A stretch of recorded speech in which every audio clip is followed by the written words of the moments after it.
Aujourd'hui, je voudrais vous parler d'un truc à ne pas dire à votre enfant qui pleure pour aller à l'école. Il n'a pas envie d'aller à l'école et nous, parents, nous tombons tous dans le panneau.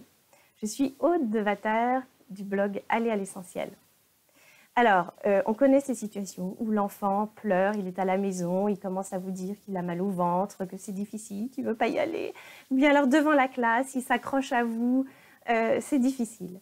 Et qu'est-ce que nous répondons, nous, en tant que parents? Très souvent, des phrases comme les suivantes. Mais il ne faut pas pleurer. Ou bien alors, mais c'est bien l'école, regarde, il y a plein d'amis, là, tu vas te faire des amis, tu vas faire plein de choses, super aujourd'hui. Ou bien alors, on va lui dire, regarde les autres, ils ne pleurent pas, eux au moins. Ou bien alors, arrête de faire le bébé, t'es grand maintenant, l'école c'est pour les grands, ne pleure pas. Ou bien alors, carrément, arrête, ça suffit. Donc, ces phrases-là, manifestement, ne l'aident pas à avoir confiance et à aller à l'école avec plus de gaieté de cœur. Et donc, je voulais justement vous partager ça aujourd'hui. En fait, aller à l'école, c'est pas toujours simple. Il y a beaucoup de choses qui sont en jeu. Premièrement, le fait de quitter papa ou maman, ça c'est une sacrée séparation, surtout pour les tout petits. C'est ok et c'est normal que l'enfant manifeste que ce soit pas très facile pour lui. Il y a des enfants pour lesquels c'est bien et ça coule tout seul, tant mieux. Mais pour d'autres, ça n'est pas facile. C'est normal, quitter papa et maman, c'est une étape, reconnaissons-le. Deuxièmement, le fait de partir à l'école, qu'est-ce qui se passe? En fait, on quitte un nid douillet, on quitte quelque chose de confortable, on quitte une situation qui est connue, on quitte quelque chose qu'on connaît, la maison. En fait, c'est un vrai déménagement pour certains. Et là, c'est pareil, c'est ok de partir le fait de partir et d'aller dans un autre univers avec des personnes différentes, un endroit différent qui est différent du connu et de la maison, c'est une étape.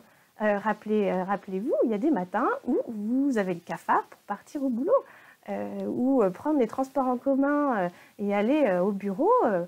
On n'en a pas envie. Et bien là, c'est la même chose. Donc, il faut reconnaître ça. C'est normal. Ça peut être tout à fait normal.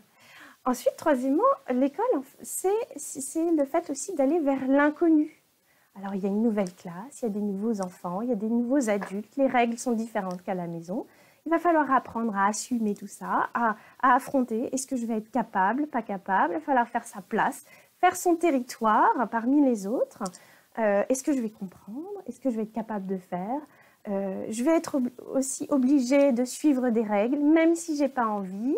En fait, pour l'enfant, c'est vraiment sortir de sa zone de confort, s'exprimer devant les autres, peut-être qu'on va se moquer de lui, peut-être qu'il va se tromper, peut-être qu'il ne va pas faire les choses bien comme il faut parce que c'est nouveau, etc.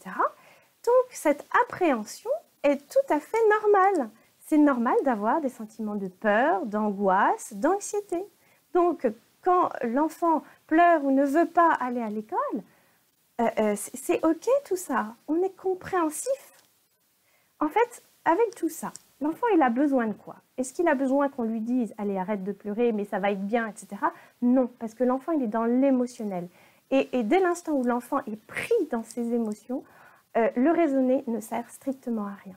Donc, qu'est-ce qu'on va faire? On va l'accompagner et on va se mettre en empathie avec lui. On va essayer de le comprendre. Donc, comment? Tout simplement en reconnaissant et en acceptant ses sentiments. Verbalement, très simplement et très directement. Par exemple, on peut lui dire carrément, en fait, tu es triste de quitter maman. Il pleure là devant la porte de classe et il est triste. On met les mots sur ce qu'il est en train de vivre. C'est triste, c'est difficile pour lui la séparation. Allons-y. C'est triste de quitter maman. Mais tu sais, c'est normal, hein. Tu as le droit d'être triste. Hein, on n'aime pas quitter ceux qu'on aime. Moi aussi, je suis triste de te quitter puisque je t'aime. Vous voyez, on peut faire un petit baratin comme ça. Mais mais tout à l'heure, on va se retrouver. Mais mettre les mots sur les émotions. Ou bien, c'est difficile pour toi de quitter papa, maman. C'est difficile pour toi aujourd'hui d'aller à l'école. Je le vois, je le comprends. Alors, nous connaissons notre enfant. On sait déjà un petit peu ses angoisses. Alors, soit votre enfant a déjà exprimé en amont ses angoisses, exprimé ses peurs, donc il nous a dit des choses déjà clairement. Donc là, on peut les verbaliser aussi clairement en lui disant, en fait, tu as peur d'être tout seul pendant la récré, ou bien tu as peur de te faire gronder par la maîtresse, parce que c'est des choses qu'il a peut-être déjà exprimées en amont, et que vous avez peut-être déjà exprimées. Donc là, allons-y, mettons les mots là-dessus. C'est OK d'avoir peur, bien entendu, c'est OK. Soit votre enfant, en fait, il exprime une émotion, mais vous ne savez pas très bien ce qu'il est en train d'exprimer. Voilà, il est juste malheureux, mais vous ne savez pas si c'est la peur de la maîtresse ou si c'est parce que hier, dans la cour de récréation, il y a un petit garçon ou une petite fille qui leur a fait du mal. Bon, alors dans ce cas-là, on peut donc juste ouvrir avec une question et dire tu as peur de quelque chose, il y a quelque chose qui t'angoisse, il y a quelque chose qui t'inquiète, pour lui donner la chance de pouvoir exprimer ses peurs et de s'exprimer, ouvrir le champ, lui donner le droit. Et c'est OK. En fait, il faudrait que l'enfant puisse se sentir en sécurité avec nous, parents, pour pouvoir déposer son émotion, pour pouvoir dire ce qui l'inquiète et l'angoisse. Que tout est ouvert et que toutes les émotions sont possibles, que ce n'est ni bien ni mal. Ça n'est pas mal de pleurer avant d'aller à l'école. C'est ni bien ni mal, c'est une émotion. Donc, ce dont l'enfant a besoin, c'est de pouvoir être accueilli et accompagné à travers cette émotion. Et la dernière chose qui est très importante, et là je vais vous poser une question. À quel point vous, parents, êtes-vous angoissés ou inquiets que votre enfant rentre à l'école? Ça, c'est une vraie question. Parce que souvent, les enfants expriment notre propre angoisse, notre propre inquiétude.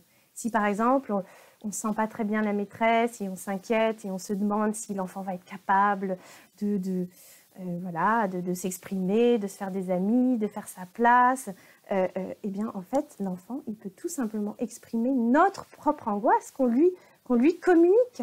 Et ça, c'est un point fondamental. Soyez vraiment en vérité avec vous-même et posez-vous la question de vous à vous. Comment est-ce que je me sens à l'intérieur de moi par rapport au fait que mon enfant aille à l'école? Est-ce que je ne suis pas inquiète de la situation? Ça, c'est très important parce que peut-être que c'est nous qui communiquons notre stress et notre doute à notre enfant. En fait, notre enfant ressent peut-être qu'on n'a pas confiance en lui parce qu'on se dit « est-ce qu'il va être capable à la cour de récré de ne pas se faire marcher dessus? Est-ce qu'il va être capable de supporter cette maîtresse qui a une voix un peu forte? Est-ce qu'il va être capable? Est-ce qu'il va être capable ?» Eh bien, en fait, l'enfant peut tout simplement exprimer notre propre doute, notre propre inquiétude. Donc ça, c'est vraiment très important. Faisons le point avec nous-mêmes en tant que parents pour pouvoir nous travailler nos propres émotions, pour pouvoir libérer notre enfant et qu'il aille à l'école de plus gaieté de cœur. Je vais vous donner, et ce sera la dernière chose, un exemple personnel à propos de ça. Et vous allez voir, ça illustre tout à fait ça. Quand ma dernière fille, ma petite quatrième, allait en petite section à l'école, le matin, elle y allait en chantant, en dansant, enfin voilà, ça se passait très bien. Or, l'après-midi, je ne la mettais pas toutes les après-midi, mais de temps en temps, je l'accompagnais. L'après-midi, elle y allait souvent en pleurant. Et un jour, je me suis dit, c'est pas possible, qu'est-ce qui se passe? Le matin, elle y va très bien, et l'après-midi, ça bloque. Qu'est-ce qui se passe?